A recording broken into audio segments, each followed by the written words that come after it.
Tunay nga, Panginoon, ang kahalagahan ng iyong banal na salita, amen, ay napakalaki sa buhay namin, na kung saan nagkakaroon kami ng tamang direksyon sa buhay namin personally. Maraming salamat po.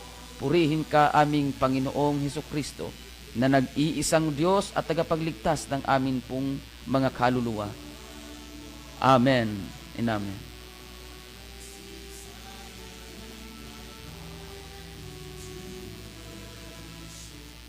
Amen. Sister Jane Ioy, thank you so much for watching. Pagpalain po kayo ng Panginoon.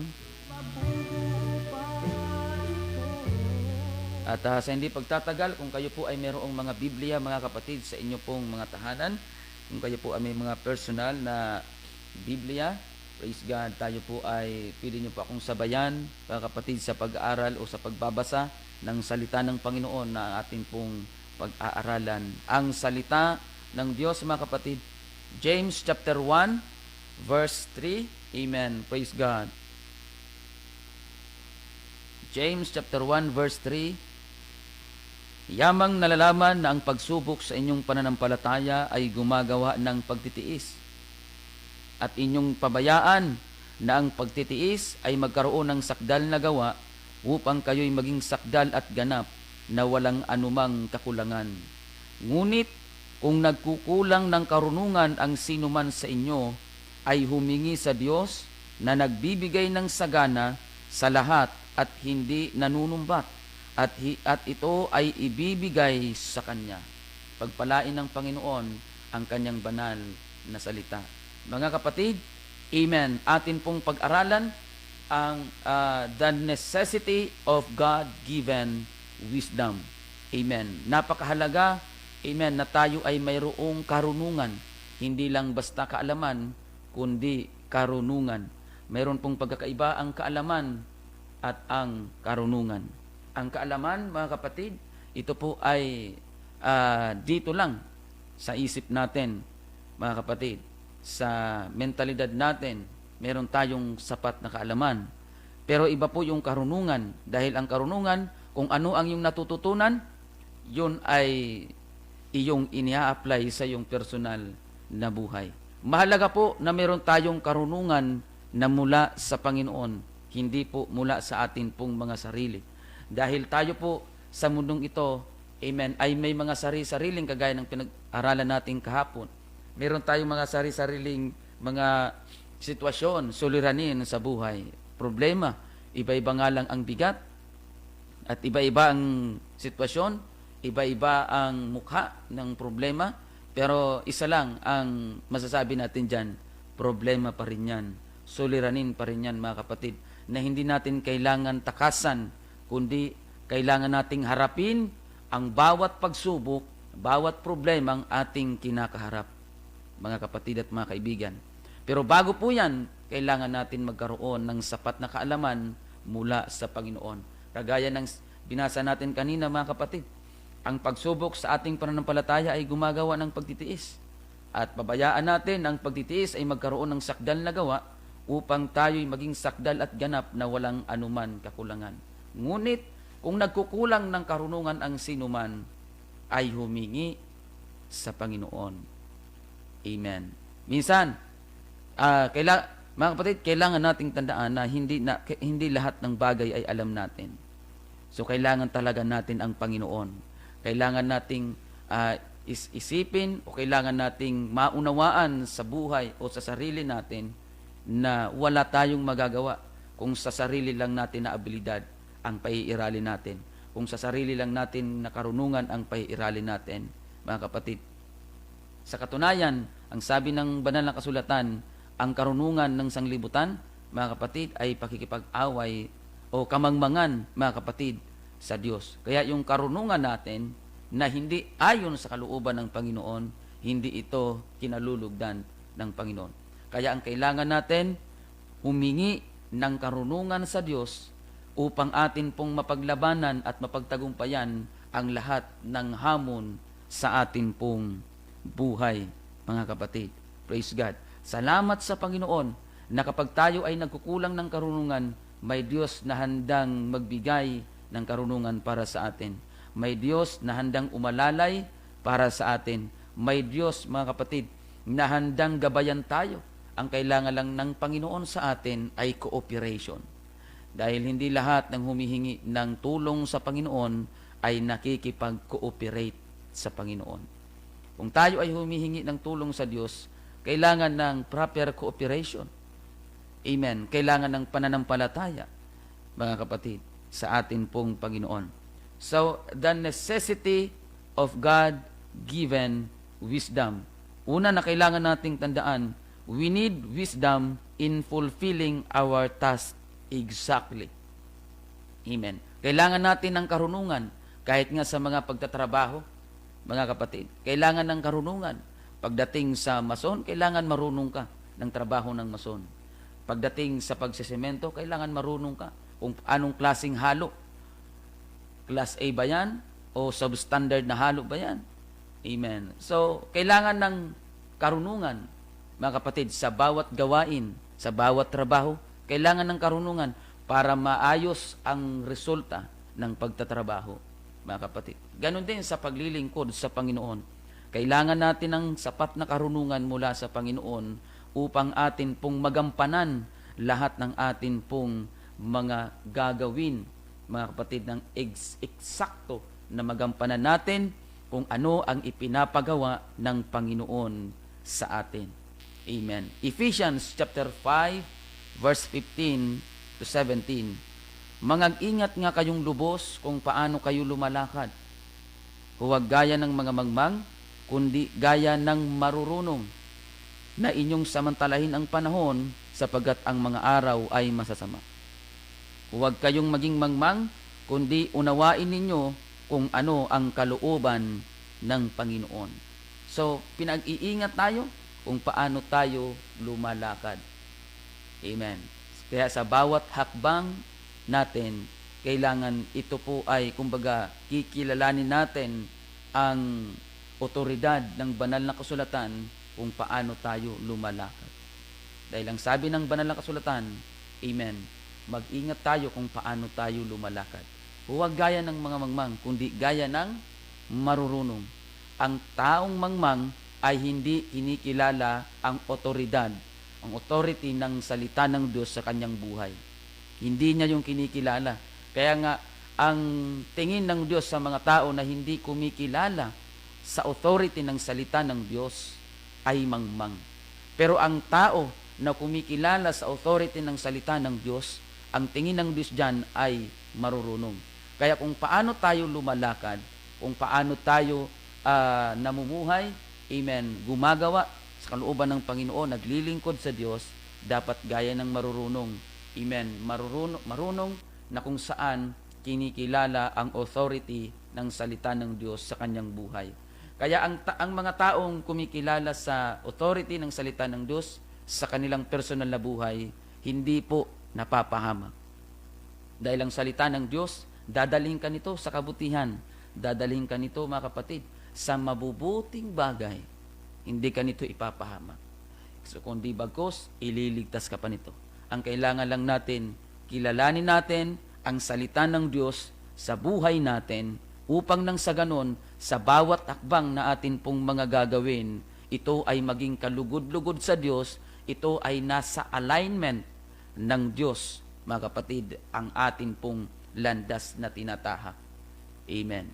Kailangan lang natin mamili, praise God, kung paiiralin ba natin yung sarili natin o kung paiiralin natin ang salita ng Diyos sa buhay natin na maging foundation ng atin pong pananampalataya, foundation ng atin pong buhay, lalo na sa loob ng pamilya, sa loob, mga kapatid, ng maging sa personal nating mga buhay.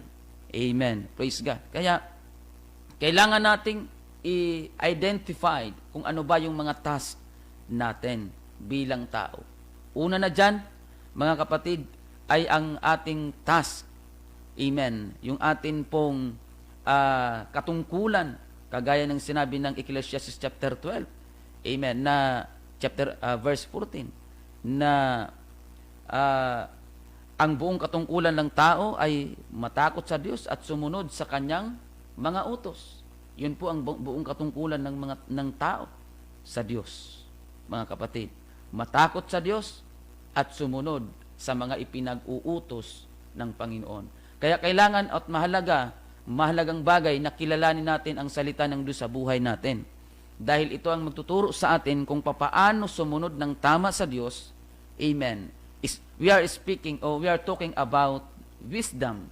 Amen. So kailangan natin ng wisdom mula sa Panginoon upang nang sa ganon hindi tayo mapahamak. Amen. So ang task o ang katungkulan ng tao ay ang matakot sa Diyos at sumunod sa kanyang mga utos. Amen. So kailangan natin ang salita ng Panginoon upang magampanan natin ang ipinag-uutos ng Panginoon.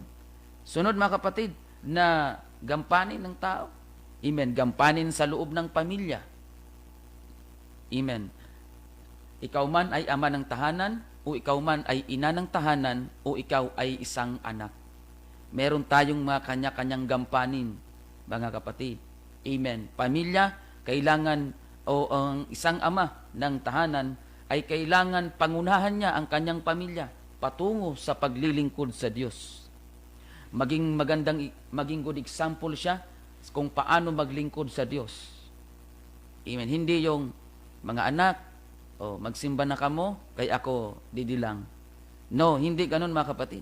Ang gampanin bilang ama ng tahanan, amen, ay kailangan pangunahan niya, maging good example siya kung paano maglingkod ng tapat sa Panginoon. Maging ang ina ng tahanan, amen, nagpapasakop dapat sa ama ng tahanan na nagpapasakop din sa Diyos. Amen. Kaya, meron tayong mga kanya-kanyang gampanin. Hindi lang hindi lang ama at ina, maging ang anak, meron kang gampanin. Amen. Kilalanin ang Diyos sa buhay mo at sumunod ka sa mga magulang o sa mga payo ng magulang. Hindi yung susumbatan mo sila, hindi yung sasawayin mo sila, hindi yung magiging pasaway ka. Dahil ang anak kailangan sumunod sa Panginoon, una, pangalawa sa kanilang mga magulang. Dahil, amen, hindi lahat ng kumbaga mas maraming karanasan ang inyong mga magulang kaysa sa iyo. Kaya sa mga anak ngayon, sa mga kabataan, amen, Huwag nyong ipagpalagay na mas matalino kayo o mas may alam pa kayo sa inyong mga magulang. Dahil hindi sapat na dahilan hindi sapat na gawing dahilan na sa isang pagkakamali ng magulang ay hindi mo na siya kailangan pagtiwalaan. Walang perpektong magulang. At wala ring perpektong anak. Amen. Kaya sa mga kabataan na naghahanap ng perpektong magulang, siguraduhin mo rin na perpektong anak ka bago ka maghanap ng perpektong magulang. Kasi kapag hindi ka perpektong anak, huwag kang mag-demand ng perpektong magulang. Mga kapatid. So, kailangan natin ng wisdom mula sa Panginoon upang magampanan natin ang atin pong mga tungkulin. Amen. Mga gampanin sa atin pong mga buhay. Kaya, mga kapatid at mga kaibigan, meron tayong mga kanya-kanyang gampanin. Nang gampanin na yan, ay kailangan natin talagang magampanan. Maging sa lipunan, meron tayong gampanin. Yan. Meron tayong gampanin sa lipunan. Kailangan natin maging good citizen. Hindi bad citizen. Amen. Kaya kailangan natin magpasakop, kailangan nating sumunod sa mga panukala. Amen. Na pinapanukala, mga kapatid. Dahil ang pamumuno, sabi ng banal na kasulatan, magpasakop tayo sa mga namiminuno sa atin. Hebrews chapter 13, verse 17. Magpasakop tayo sa mga namiminuno sa atin. Amen. Purihin ang pangalan ng atin pong Panginoon. Ang kailangan lang natin, wisdom mula sa Panginoon, mga kapatid, upang hindi tayo magkamali sa bawat gagawin natin. Purihin ang pangalan ng Panginoon. Kaya sa loob ng pamilya, gagampanin natin sa paglilingkod sa Diyos, gampanin natin sa loob ng pamilya, gampanin natin sa lipunan. Kailangan natin unahin at magampanan natin yung mga ipinag-uutos ng Panginoon sa atin dahil kapag maayos tayo sa pagsunod sa Diyos, maayos tayo sa paglilingkod sa Panginoon, magiging maayos din, susunod din yung magiging maayos tayo sa loob ng pamilya. At kapag maayos tayo sa loob ng pamilya, magiging maayos din tayo sa lipunan. Yan. Domino po yan, mga kapatid.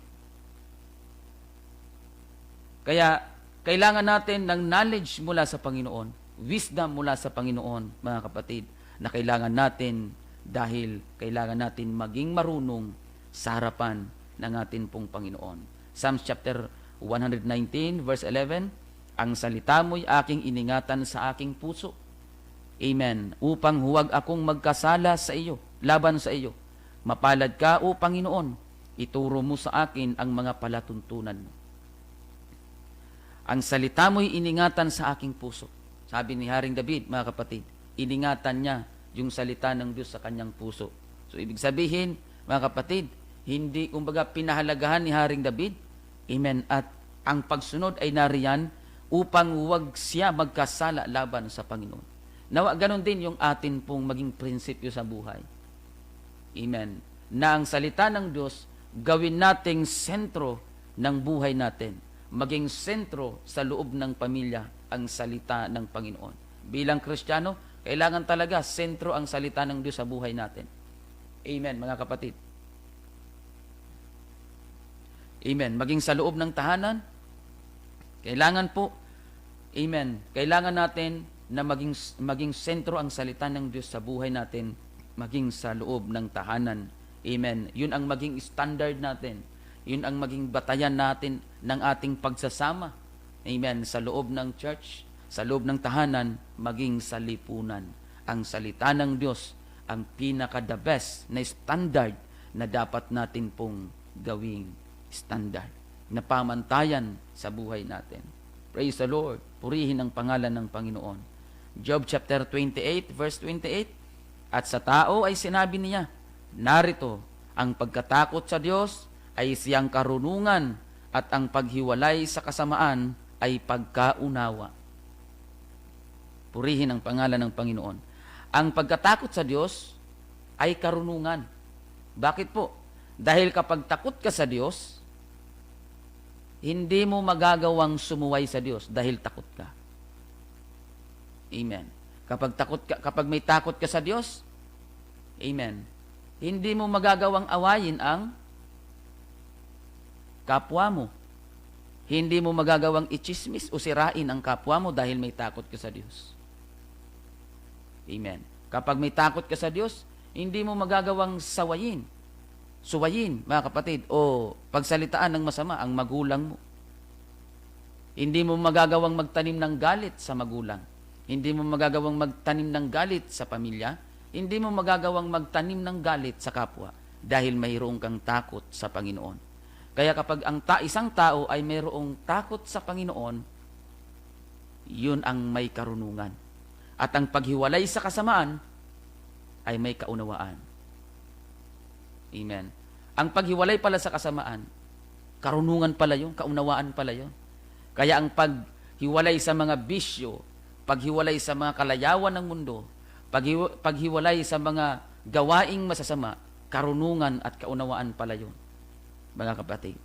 Amen. Kaya wag tayo sa mga kapatid sa pananampalataya. Wag tayong magtampo. Wag tayong masaktan kapag tayo ay pinagwiwikaan ng masasama dahil sa paggawa natin ng mabuti. Dahil sa paghiwalay natin sa mga kalayawan ng mundo at sa mga bisyo, mga kapatid. Wag. Dahil ang paghiwalay o ang pagtalikod sa kasalanan ay isang karunungan. Amen. At kabaliktaran, ang pananatili sa kasalanan ay kamangmangan. Ang pagtalikod ay karunungan. Ganun lamang po yan, mga kapatid. We are talking about wisdom mula sa atin pong Panginoon, mga kapatid. At ang wisdom na yan, na pwedeng ibigay ng Diyos sa atin, ay walang iba kundi ang kanyang banal na salita. Purihin ang pangalan ng ating Panginoong Hesukristo. We need wisdom in fighting our true enemy. Kailangan natin ng karunungan para labanan. Amen. Ang atin pong tunay na kalaban.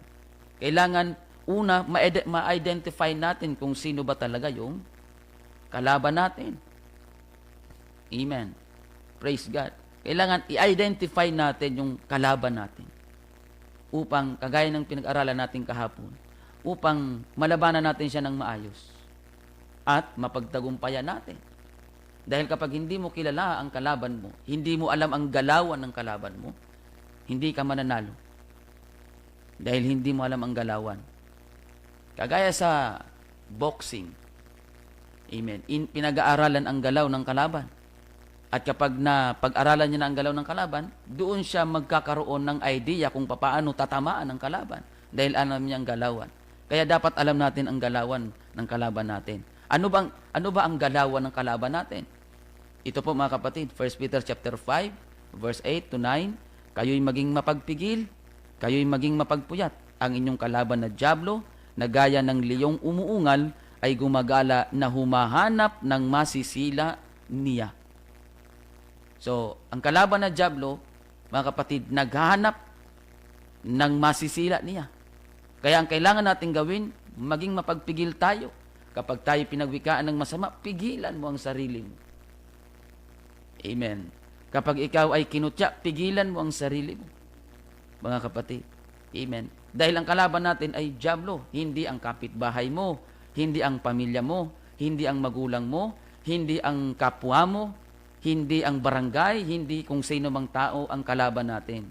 Hindi yan ang kalaban. Amen. Kaya, kailangan talaga natin ang karunungan mula sa atin pong Panginoong Hesukristo. Ang dyablo, gumagala na humahanap ng masisila niya. Amen. Kagaya ng sinabi ko po kahapon, hindi kailangan ng dyablo ang malaking pagkakataon. Sapat na sa kanya, yung maliit na butas, dahil palalakihin niya yan. Kaya, ito yung galawan niya. Kaya ang sabi ng susunod na talata, labanan na siya'y labanan ninyong matatag sa inyong pananampalataya, yamang inyong nalalaman na ang mga gayong hirap ay nagaganap sa inyong mga kapatid na nangasa sanglibutan. So, ito yung wisdom ng Panginoon sa atin.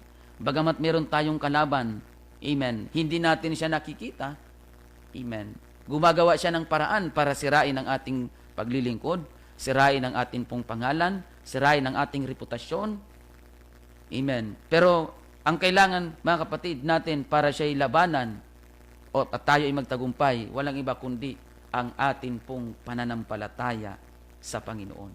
Kapag mayroon kang pananampalataya, matatag na pananampalataya sa Diyos, amen, hindi ka basta matatalo at hindi ka matatalo. Amen. Purihin ang pangalan ng Panginoon. Tayo'y maging mapagpigil, ang sabi, at maging mapagpuyat.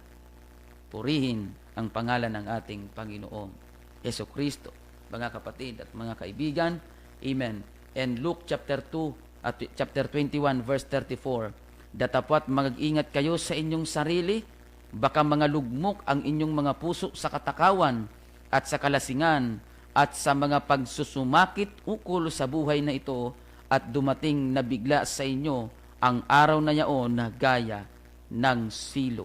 Mag-ingat tayo sa atin pong mga sarili. Ito pa yung kalaban natin.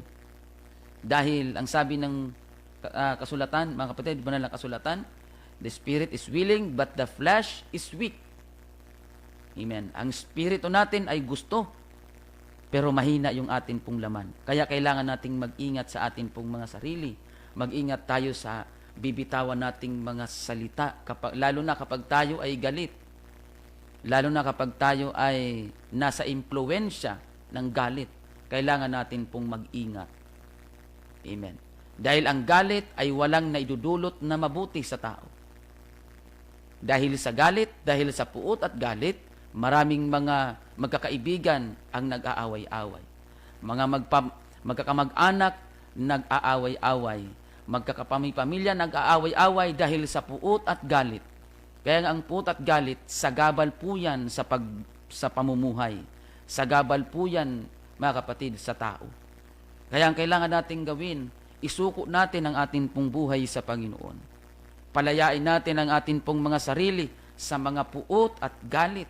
Kung ikaw man ay pinagsalitaan o nagawan ng masama, amen, kailangan nating patawarin Kailangan natin magpatawad. Amen. Dahil tayo ay pinatatawad din ng Diyos. Mga kapatid at mga kaibigan. Mag-ingat tayo sa atin pong mga sarili. Dahil ang sabi ng Biblia, baka mga lugmok tayo sa atin pong mga puso sa katakawan at sa kalasingan at sa mga pagsusumakit ukol sa buhay na ito. So, dahil sa mga pagsusumakit, mga kapatid, may mga Kristiyano na umaayaw sa paglilingkod dahil sa mga pagsusumakit sa buhay na ito. Amen. May mga Kristiyano na lumalayo sa Diyos dahil sa pagsusumakit sa buhay na ito. Pero kung maunawaan natin sa sarili natin, mga kapatid at mga kaibigan, na lahat, mga kapatid, ang sinabi dito, amen, na ang sinabi po sa 1 Peter chapter 5 verse 9, amen, yamang inyong nalalaman na ang mga gayong hirap ay nagaganap sa inyong mga kapatid na nangasa sanglibutan. So kailangan pala natin maunawaan, mga kapatid, na hanggat tayo ay nasa lupa pa, meron talagang mga pagsusumakit. At ang pagsusumakit na yun, mga kapatid, huwag nating tatapusin hanggang sa pagsusumakit lang. Kundi, kailangan nating malagpasan, kailangan nating mapagtagumpayan, malabanan sa tulong at biyaya ng Panginoon. At hindi natin yan magagawa kung wala tayong enough wisdom mula sa Diyos. Praise God. Dahil ang sabi ng banal na kasulatan, ang sabi ng Panginoong Jesus, without me, you are nothing. Without me, you can do nothing. Wala tayong magagawa, mga kapatid. Limitado ang ating kaisipan. Limitado ang ating karunungan, mga kapatid. Ang kailangan natin ay ang karunungan na mula sa atin pong Panginoon, mga kapatid. Kaya nga ang sabi ng Biblia sa Aklat ng Kawikaan, mga kapatid, na ang sabi doon, na kilalanin mo ang Panginoon sa iyong mga lakad. So, sa bawat desisyon na gagawin natin, ang wisdom na ibinibigay ng Panginoon, kilalanin natin siya bago tayo gumawa ng major, lalo na kung major decision ito na gagawin natin.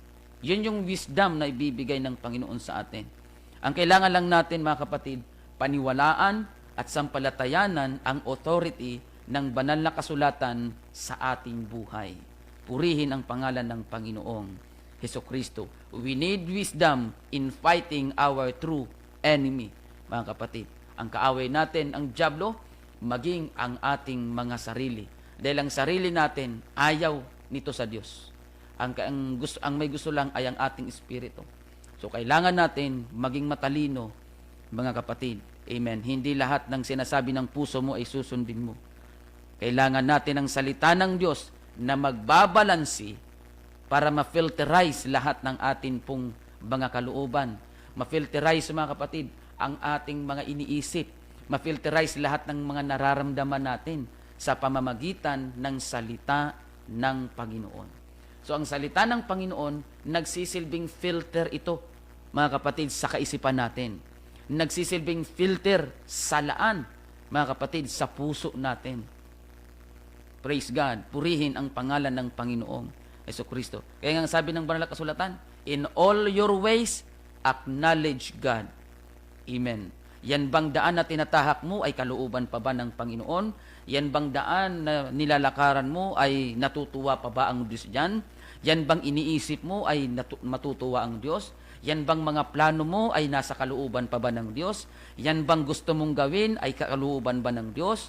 Yan bang gusto mong o plano mo, mga kapatid? Mga pangarap mo, yan ba ay kalooban ng Diyos? In all your ways, acknowledge God, mga kapatid. Dahil hindi lahat ng naiisip natin ay makabubuti sa atin. Sa katunayan, lahat ng mga rimalaso na nangyayari sa atin, resulta rin ng sarili nating karunungan. Resulta ng sarili nating desisyon. Pero kapag hayaan natin at kilalanin natin ang authority ng salita ng Diyos sa buhay natin, amen, hindi tayo ipapahamak ng Diyos. Pangako yan, mga kapatid, dahil ang Diyos ay nangako. Hindi niya tayo iiwan, hindi tayo pababayaan. Hindi tayo ipapahamak ng Diyos. Purihin ang pangalan ng Panginoon. Sa katunayan, lahat ng mga kapahamakan na ating naranasan, resulta yun ng atin pong maling desisyon sa buhay. Last, we need wisdom in facing our trials every day. So, sa bawat umaga, mga kapatid, amen, meron tayong mga kailangan harapin sa buhay natin. Praise God. Lamentations chapter 3 verse 22 and 23. Sa mga kaawaan nga ng Panginoon ay hindi tayo nalipol, sapagat ang kanyang mga habag ay hindi nauubos. Ang mga yaoy bago tuwing umaga, dakila ang inyong pagtatapat. They are new every morning, new every morning. Great is thy faithfulness, O God. So mga kapatid, ang biyaya ng Diyos, ito po ay bago sa bawat umaga. Amen. Purihin ang pangalan ng atin pong Panginoon. Yun ang kailangan nating tandaan. Sa bawat umaga, mayroon pong nakaantabay na biyaya ang Panginoon sa buhay natin. Sa bawat umaga, great is thy faithfulness. Napakadakil ng biyaya ng Panginoon sa atin, ang kanyang pagtatapat. Mga kapatid, kaya huwag nating isipin na lahat ng araw sa buhay natin ay masama. Kasi may mga tao na, Pastor, lahat na lang ng araw ng buhay ko, wala nang nagawang mabuti. Wala na akong nakitang mabuti sa kaarawan ng buhay ko. Ilang taon na ako sa mundo, pero wala akong nakitang mabuti sa buhay ko. Mga kapatid, tandaan natin, Lamentation chapter 3 verse 22, they are new every morning. Great is thy faithfulness. Mabuti at dakila po ang biyaya ng Panginoon. Kung lahat ng nakikita mo sa buhay mo, sa araw ng buhay mo, mga kapatid, sa lahat ng kaarawan ng buhay mo, wala kang nakitang mabuti, baka naman wala kang ginagawang mabuti. Amen. So hindi natin pwedeng ipasa sa Diyos lahat ng mga rimalaso sa buhay natin. Kaya kailangan natin ng wisdom sa tulong at biyaya ng Panginoon.